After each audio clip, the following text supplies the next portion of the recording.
Hi, I'm James DeVore. I'm a PhD student at Oxford University, and today I'll be presenting A Tale of Sea and Sky, which is a paper that discusses the security of maritime VSAT communications. If you don't know much about maritime VSAT, you can essentially think of it as Internet for Boats. The acronym stands for Very Small Aperture Terminal, which is somewhat misleading as these can be the size of an automobile and can cost quite a lot. But they enable ships at sea to connect to IP networks on land via satellite. And that leads to all kinds of interesting technology applications, ranging from letting you access your Instagram while you're on a cruise to sending critical weather updates to cargo ships as they pass near a storm. To some extent, maritime VSAT security is about protecting these underlying applications at the communications layer. There are 4 reasons that we think it was particularly interesting to look into this topic area. The first is that it's been historically understudied. The high cost of equipment, some of these terminals cost hundreds of thousands of dollars, and it's hard to get a new one for less than $50K, mean that it hasn't really been looked at much. And even if you find a terminal on eBay, because of the way that contracts are negotiated for actual service, you can't really do much other than look at the firmware on that device. However, we know in the abstract that attackers are likely seeking to harm these systems. Maritime has been historically a high-value target for state and non-state adversaries, as demonstrated by the NotPetya attacks against Maersk, for example. And this makes intuitive sense because the maritime industry has huge technology risk exposure. They've leaned heavily into automation. Some of the largest cargo vessels will carry almost $1 billion in products with only 27 members on their crew because of the automation enabled by things like maritime VSAT services. Finally, we know that problems that we find in one VSAT service are likely more broadly generalizable. After all, a ship needs access to the internet, whether it's in Hong Kong or London, and so you expect standards in one area to be roughly consistent with standards in the other, such ships don't have to change service providers every time they move to a different part of the globe. The general process of VSAT is pretty straightforward. So imagine you're on a ship at sea and you want to visit google.com. The first thing you'll do is point your dish at a satellite in geostationary orbit and send a request to it using a specific satellite protocol like GSE or return channel satellite to GBS. The satellite acts kind of as a bent pipe. It doesn't really think or do much to the signal other than direct it to a ground station operated by your internet service provider somewhere on land. The internet service provider decapsulates those kind of esoteric satellite protocols, turns it into normal IP traffic, and sends it across the internet. When Google sends its response back, the process happens in reverse.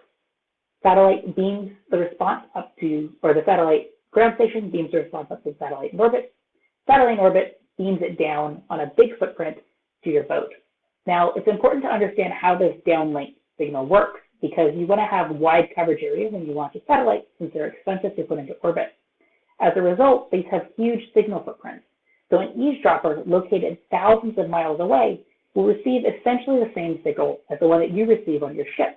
And this is where the threat for attack comes in. We're looking at what an attacker can do if they listen to the signal on these massive geostationary orbit downlink footprints.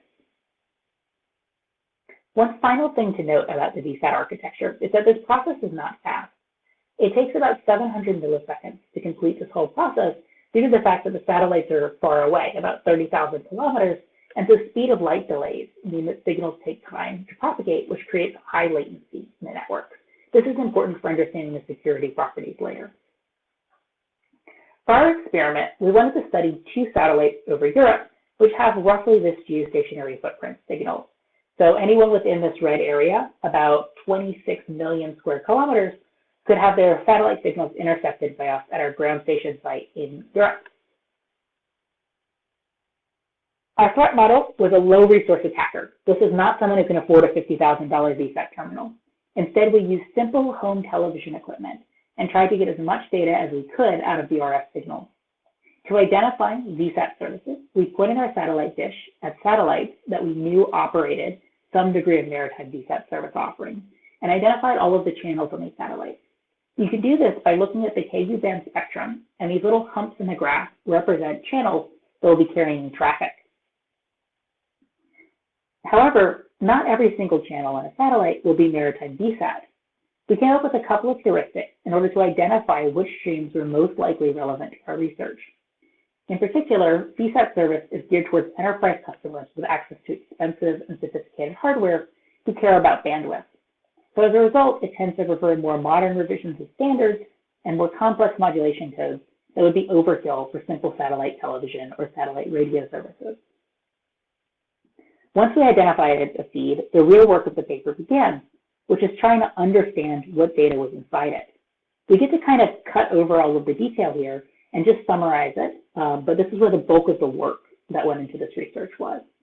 So at the base layer, we found that the protocol used was something called DVB, Digital Video Broadcasting for Satellite, which is a generic streaming protocol that's used to send like satellite television signals and has been around for a fairly long time. One of the services DVB can provide is something called GSE, or Generic Stream Encapsulation, which is a protocol that's designed to send arbitrary packetized data across the DVB signal. Within the GSE stream, we identified IP traffic, which was the core of the VSAT services.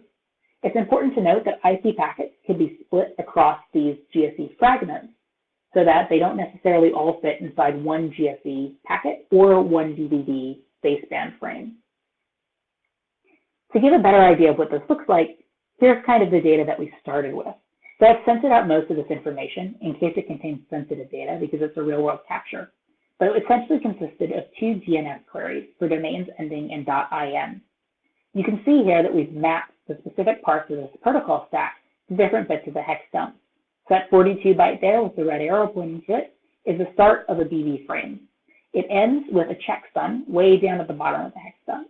Inside it, we can see a GSE fragment, and inside that fragment, we can see an IP payload, which contains those UDP packets. It's rare that you get such a coherent packet in a DVB-S feed, especially when you're using home television equipment. We often found that bytes were missing or whole chunks of IP payloads had just not shown up on our feeds because our satellite hardware had simply missed it. And this was the real challenge. So we built a tool called GSE Extract, which walks back this protocol stack, but also tries to intelligently, forensically reconstruct IP packets with the information it has available to it. So for example, if an IP packet is split across multiple GSE frames and we're missing the middle portion, it will replace that middle portion with null bytes that can read the packet in the tool like Wireshark. This allowed us to recover 10 to 25% of traffic that would otherwise have been completely missed by simply listening to the recording, even if you were able to parse the baseband frames perfectly. It's worth noting that GSE Extract is not simply a naive process of looking for IP packet headers and then treating the data after it as if it was part of an IP packet. This graph on the right kind of shows the difference between the two approaches. The naive decoder performs significantly worse as GSE packets become more fragmented, such as in the case of very large packets where IP payloads are split. However, GSE Extract performs consistently even with larger IP packets because it's able to intelligently identify where IP headers appear within the lossy data feed. Once we've successfully extracted our data, the next big challenge is to understand what it means for maritime security. An initial glance shows that it looks an awful lot like any internet traffic. You see protocols like TLS and HTTP, even people using BitTorrent over satellite.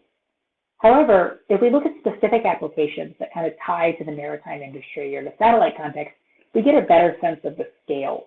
And this is huge scale. So for example, we identified from unencrypted email protocols over 17,000 unique email addresses whose emails were being broadcast in clear text over this 26 million kilometer signal area. So what do we find in this data? What matters for maritime? It's important to think about whose data we were looking at, because that tells us quite a lot of interesting information. We recognize more than 9,000 unique VSAT terminals, which doesn't translate exactly to 9,000 ships. You can have multiple terminals on a ship, but it does suggest that we're talking on a scale of thousands of distinct vessels. Some of these vessels belong to Fortune Global 500 companies. We identified at least 3 members, and we identified sensitive traffic belonging to at least 6 publicly traded companies with combined annual revenues of $700 billion. So these are some of the world's largest organizations who are essentially broadcasting their corporate land network in clear text over these vast geostationary satellite signals. In a maritime-specific context, looking at shipping companies, we identified companies that together account for more than 1/3 of the global maritime shipping industry by market share. One of the challenges we had was how to tie IP addresses at sea to specific vessels. What we ended up doing, because we had a lot of data, almost 1.3 terabytes captured over a 2-week span, is we developed a very simple fingerprinting mechanism for summarizing the characteristics of IP address, pulling out interesting strings from TLS certificates and DNS queries and the first couple of packets to try to give basic, easily scalable information about ships. This worked pretty well. So we selected 100 random IP addresses and were able to successfully identify the specific vessels that owned 12 of them. Looking at the industries here, you can see a wide range of different purposes, including even a research outpost on a polar island that just couldn't get internet coverage without subscribing to VSAT services. Some of these fleets are very small, like a single fishing vessel, whereas others are enormous, with hundreds of distinct cargo ships around the world. Looking at a specific maritime protocol gives you a sense of what the impact here is. So ECDIS, or ECDIS, means Electronic Chart Display and Information System, and you can think of it as GPS for boats. It replaces paper navigational charts with digital alternatives that can be regularly updated over a VSAT signal with regulatory changes, like areas boats aren't allowed to go or critical safety notices. There are cryptographic protocols for keeping these integrous, but a lot of the ships that we observed didn't seem to be using them, and there are also many proprietary formats that didn't have these protections. Although you may be saying, the attacker here is an eavesdropper, how could they possibly change navigational charts? Well, it turns out that the way navigational charts are updated isn't always all that secure. For example, we noticed that a lot of ships seem to just have an email inbox, something like shipname_chart_updates@company.org, where chart updates will be sent via email, say, every day. The captain will download them onto a flash drive, copy them over onto an Access terminal, and use the new charts. An attacker who knows the correct email address could easily send spoofed emails with fake attachments for this purpose. We also noticed that many ships use simple FTP file share for getting the navigational updates, and since we're an eavesdropper, those credentials were in clear text, and many of the FTP file shares were accessible over the open internet. Additionally, a lot of proprietary tools use unencrypted HTTP REST APIs to send updates to ships, and since the session tokens are sent in clear text, we can impersonate the ships and log into these APIs. From a general privacy perspective, things are also rather grim. For example, this graphic on the left shows personal identity information that was sent about the crew of a cargo ship, describing their passport numbers and date of birth and so forth, to a port authority. This kind of data is handled routinely by cargo ships as they shift between jurisdictions. We also noticed a major ferry line was transmitting what appeared to be payment information in clear text from point-of-sale terminals. So whenever someone on the ferry would buy a soda, for example, something that looked an awful lot like a credit card number, although we weren't able to verify this, seemed to be sent in clear text over a coverage area of about 26 million square kilometers, along with various credentials and passwords and things that you would expect to see in a normal network. This is bad, but it may even be worse than you think if we can do more than just listen. And we came up with a way that an attacker could engage in active attacks in these networks, which is to bring back TCP session hijacking. So we noticed that we received the SYN part of a TCP three-way handshake at essentially the same time as a ship at sea, because we're essentially the same distance from the satellite, even though we're on land. However, because we're on land, we have a much faster route back to the server that sent that SYN request. And so the attacker can win the race and respond with a SYN-ACK response to the initiating and requesting server faster than the satellite signal can due to the speed of light latency. And this allows for consistent TCP hijacking attacks over satellites. We replicated this by creating a fake web service running on a closed port of a real ship in the ocean, and we're able to impersonate that ship to our own web request. This suggests that attackers might be able to do things like send false data back from vessels to back offices, or even just send TCP reset sequence numbers in order to cancel signals and functionally isolate the ship at sea. So obviously, this research has significant ethical implications, and we try to maintain the highest levels of ethical scrutiny in designing the experiment. We've never attempted to break encryption. We tried to limit the data storage. We've elected not to name and shame organizations to keep a focus on the protocols rather than the companies. And the GC extract tool will remain private in the short term while the industry has a chance to react to these issues. We also engaged in responsible disclosure, talking to both of the satellite operators and some of the largest organizations that were impacted. Generally, companies were pretty responsive. We were able to talk with CISOs of some of the world's largest organizations, and they seemed concerned about the issues, although it's unclear what substantive changes have been made, but at least they're aware. We also had a handful of organizations who were less happy. One organization threatened legal action if we published at S&P, but we're here today, and we think we, at this point, have communicated to them why it's important that people are aware of these issues and can make reasonable choices about the risk. So how can we make this better? What's stopping us from just using encryption? It's this long round-trip time and this latency problem. ISPs are not simply lazy or careless, but hard technical limitations mean that encryption is non-trivial in this context. Satellite ISPs use something called TCP performance enhancing proxies, which essentially act as benevolent eavesdroppers on TCP connections and accelerate the TCP three-way handshake. Adding a VPN makes these tools no longer work, so you have full security, but you literally decimate usability, often seeing a 90% reduction in performance. So what we need as a security community is to provide satellite-friendly encryption tools, ideally ones which don't require changes to the existing infrastructure and take into account these latency characteristics of the satellite connection. In sum, we've presented a new threat model in this paper.